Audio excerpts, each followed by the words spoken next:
మన నడకని, మన సూపుని దేవుని స్తోత్ర ఏం చేయాలంటే మన సూపుని పాపిస్తూ చూపు చూసినల్లా ఆశిస్తాయి కళ్ళు దేవుని స్తోత్ర చూస్తుంది.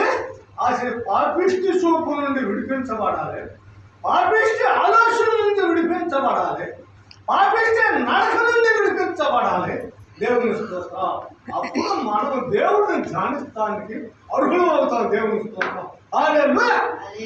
సర్జరీ చేస్తానికి డాక్టర్ గారు ఆయన చదివి పట్టాలు తీసుకుని అప్పుడు సర్జరీ పొట్ట కోస్తానికి కానీ ముందు తీసి అక్కడ పెడతానికి కానీ సర్జరీ చేస్తానికి అర్హుడు అవుతాడండి దేవుని స్తోత్రాలు. దేవుడిని ధ్యానించే బిడ్డలారా, ఈ మహారాజ్ చక్రవర్తి అంటాడు, తాను ముందు అంటాడు, నా ప్రాణమా యెహోవాను సన్నతించుము.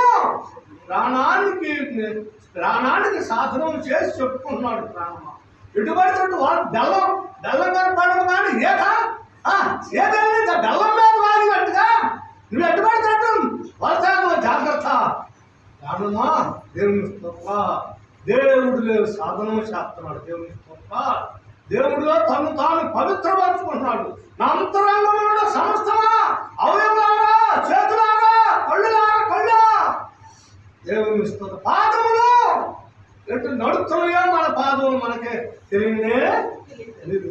నువ్వు దేవుడి మందిరంలోకి వెళ్ళినప్పుడు నీ ప్రవర్తన బాగు జాగ్రత్తగా చూసుకోమన్నాడు దేవుని స్తోత్ర. ఎట్లా చూడాలండి? ఇది జాగ్రత్త అంతే.